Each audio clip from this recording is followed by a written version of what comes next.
On March 8, 1973, a landlady in Corte Madera, California, noticed that a car had been sitting in the garage for 2 days. The lights were still on in the apartment. The back door was open. She found her tenant lying on the floor beside his bed, half dressed, as if he'd been about to climb in. He'd been dead for roughly 48 hours. His name was Ron McKernan, Pigpen. Sorry. Ask me a question. Yeah, I'll tell you a lie. Founding member of the Grateful Dead, 27 years old.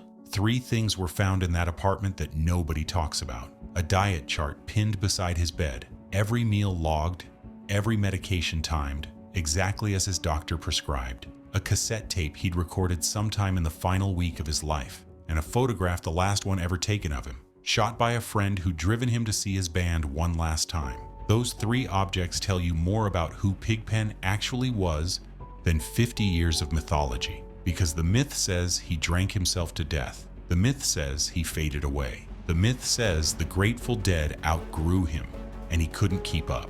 The 3 objects in that apartment say something different. They say he was fighting. They say he was still making music.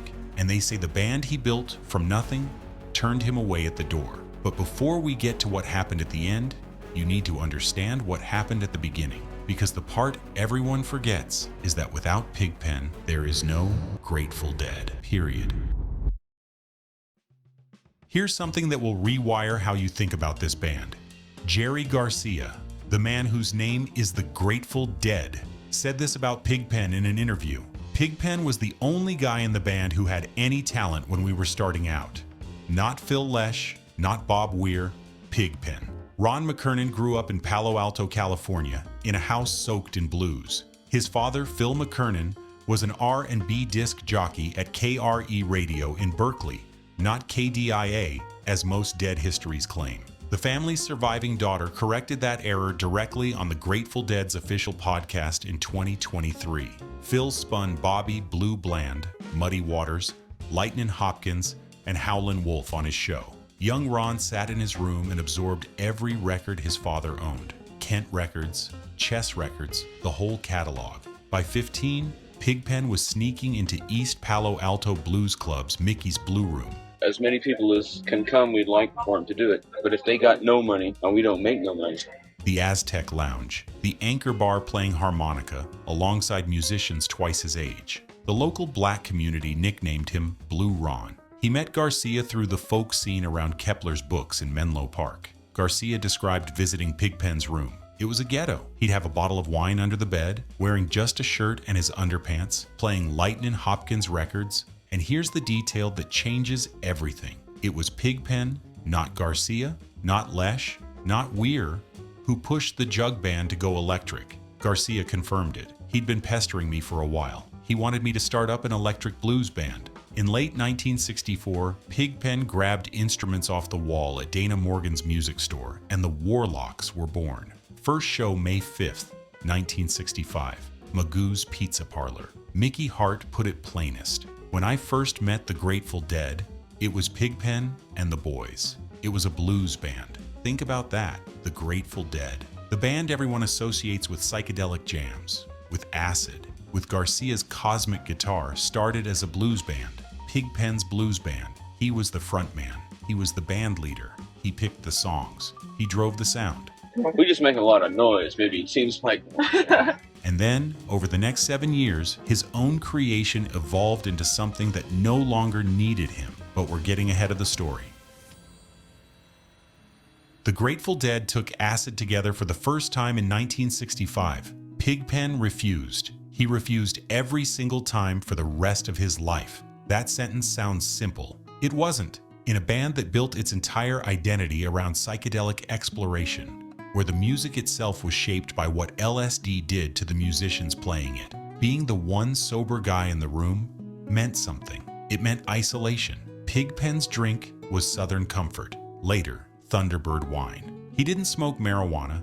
He didn't take any illegal drugs voluntarily, but people dosed him anyway, slipped acid into his food at least twice. Road manager Laird Grant had to shove a harmonica in his hands and tell him to play to calm him down. After that, Pigpen demanded his Southern Comfort with the seal unbroken, and as the music drifted further into the psychedelic space, Pigpen's blues organ got pushed to the margins. In October 1968, Garcia and Lesh told manager Rock Scully to fire both Pigpen and Bob Weir for holding the band back. Bill Kreutzmann objected. The firing never fully stuck, but the damage was done. Then Tom Constantin joined as a second keyboardist, and Pigpen, the founder, the original frontman, got moved to congas. Road manager John McIntyre said what nobody else would. Pigpen was relegated to the congas at that point, and it was really humiliating, and he was really hurt, but he couldn't show it, couldn't talk about it. The band's 1969 album, Aoxomoxoa, credits Ron McKernan with no instrument at all, just Pigpen, as if his nickname was his only contribution. Garcia sang every track. It's the only Dead album where that happened. Here's what gnaws at me. Pigpen couldn't talk about the humiliation. That's not a personality quirk. That's the silence of a man who knows he's being erased from his own creation and has no language for the grief. Everyone around him was expanding their consciousness with psychedelics. He was shrinking. Not because he lacked talent, Garcia called him the most talented one in the room, because the room had changed and nobody built him a new chair. Now, here's where this story breaks away from every version you've heard before. The standard line on Pigpen's death is simple. He drank himself into liver failure. 50 years of documentaries repeat it. Every tribute video says the same thing, and it's incomplete. Ron McKernan suffered from congenital biliary cirrhosis, a rare autoimmune liver disease. Genetic, present from birth, unrelated to alcohol consumption. Multiple sources confirm this, including Blair Jackson's authoritative biographical work and the Dead's official podcast. His heavy drinking absolutely accelerated the damage.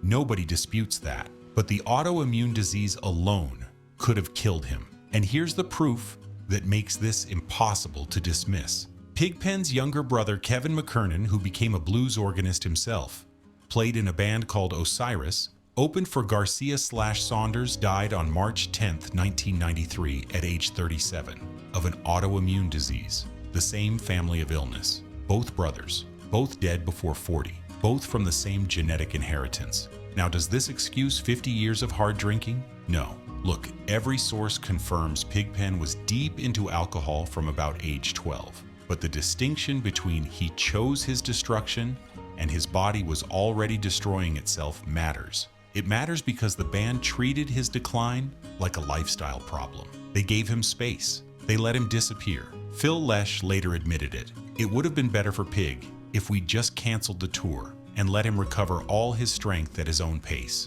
They didn't cancel. They hired Keith Godchaux while Pigpen was in the hospital. And Pigpen, fighting a disease that was eating his liver from the inside, came back to tour anyway because the Grateful Dead was the only identity he had left. And that's when things went from bad to devastating. Pigpen returned to touring in December 1971 against medical advice. Keith Godchaux was already playing piano. Pigpen added organ, harmonica, and his vocal spots, but his role had fundamentally shrunk. He caught another case of hepatitis during the Europe 72 tour. His final show was June 17, 1972, Hollywood Bowl. He didn't sing a single lead. He sat behind his organ, barely moving. An audience member recalled, "Pig sure looked like he wished he was someplace else." The set list that night included the debut of Stella Blue, a Robert Hunter song about a dying blues man. Pigpen played organ on it. In retrospect, the sound is haunting. After that show, Pigpen went home.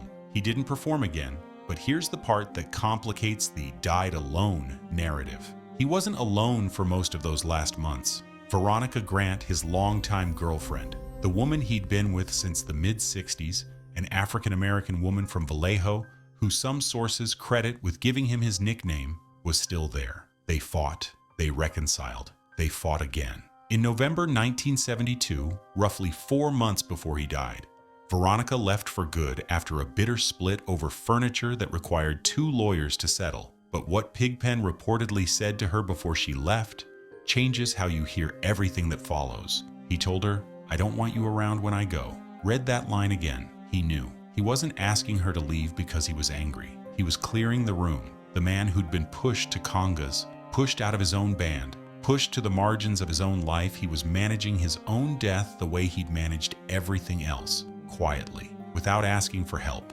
without talking about it. Remember the diet chart I mentioned at the beginning? The one pinned beside his bed? We're going to get back to that, but first, the photograph.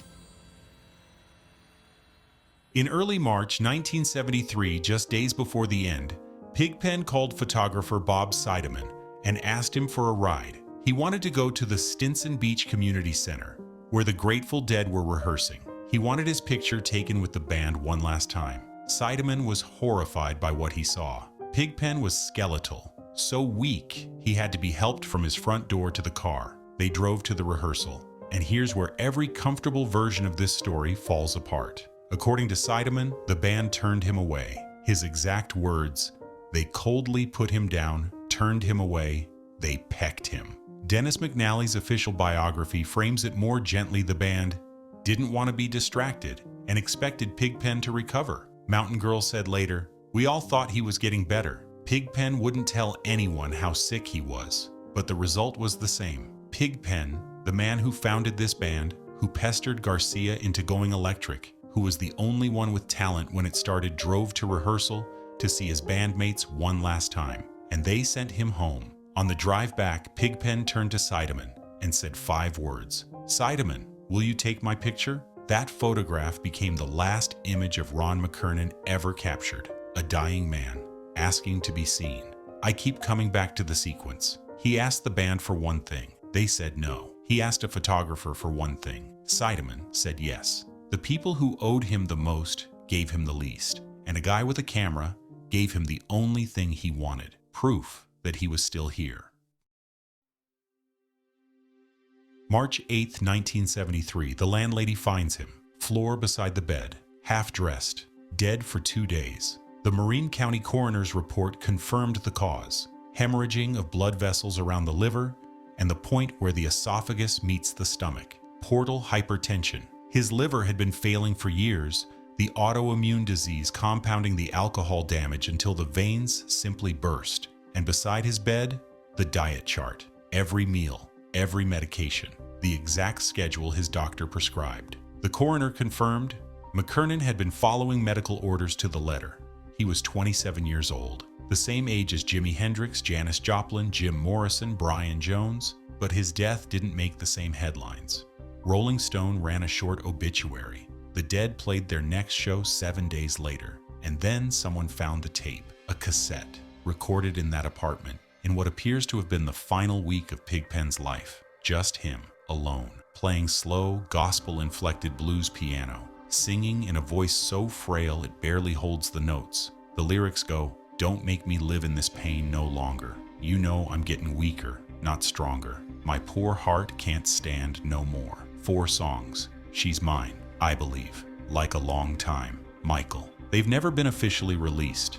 They circulate as bootlegs in the deepest corners of the Dead trading community, and they completely demolish the myth of a man who faded away. This wasn't fading. This was a musician who crawled to a piano in an empty apartment, pressed record on a cassette player, and sang about his own death, alone, because the band that existed because of him didn't come to check on him, because his girlfriend was gone, because his body was collapsing from an autoimmune disease he was born with, accelerated by decades of self-medication, and nobody, not one person in the Grateful Dead organization, thought to knock on his door. I want to be fair here. The band genuinely believed Pigpen was recovering. Garcia said so in 1975. He hadn't been drinking for a year and a half, but his body was just gone. In classic Dead fashion, Garcia's exact words, "No one thought it was their place to step in." And maybe that's true. Maybe nobody knew, but that tape exists. Those lyrics exist. A man sat in a room and sang about dying, and nobody heard it until after he was dead. That's not a mystery. That's a failure. Jerry Garcia spoke at the funeral, held March 12th at Daphne Funeral Home in Court Madera. He said, "After Pigpen's death, we all knew this was the end of the original Grateful Dead. Pigpen is buried at Alta Mesa Memorial Park in Palo Alto, the town where he grew up, where he met Garcia, where he played his first blues gig at 15. His gravestone reads, 'Pigpen was and is now forever one of the Grateful Dead. Visitors leave guitar picks on the grave of a keyboard player. A few weeks after the funeral, Pigpen's father, Phil the boogie-woogie piano player, turned radio DJ turned lab technician, the man who gave his son that record collection, who tracked Ron's musical development in handwritten notes, sat down and wrote a letter to the Grateful Dead. It's preserved in their archives. And the last line reads, "The real purpose of this note is to express my most profound thanks for that which you all gave Ron, that is beyond price. You gave him, or perhaps he found with you something which many of us never find, a purpose and meaning for life. A father thanking the band that didn't knock on the door, for giving his son a reason to exist." You know what the 3 objects in that apartment really tell you? The diet chart says he wanted to live, the tape says he never stopped being a musician, and the photograph the last one Sideman ever took of him says he wanted to be remembered. Pigpen didn't hold the Grateful Dead together. He built the Grateful Dead. He handed Garcia the blues that became their foundation. He fronted the band before anyone else would, and when his creation outgrew him, when the acid, the jams, the cosmic explorations left his blues organ stranded, he didn't complain. He picked up congas. He wrote new songs. He took Hammond lessons. He fought a genetic disease that was killing him from birth. And in the last week of his life, alone in an apartment in Marin County, he pressed record and sang. 3 songs from that tape have never been released. The Dead organization has had them for 52 years. Pigpen's voice, the voice Garcia said was the most talented thing in the room, is sitting in an archive somewhere, waiting for someone to decide it matters. On March 19, 1973, 11 days after Pigpen's body was found, the Grateful Dead played He's Gone at Nassau Coliseum. The song had been written about Lenny Hart Mickey's father, who stole the band's money. But that night, every person in the arena knew who it was for. The archivist David Lemieux said there wasn't a dry eye in the house. The music stopped for Pigpen on a floor in Court Madera. But that tape says it never stopped in his head. If this story changed how you think about the Grateful Dead, consider subscribing, because there are members of this band whose full stories have never been told. And Pigpen's is just the beginning.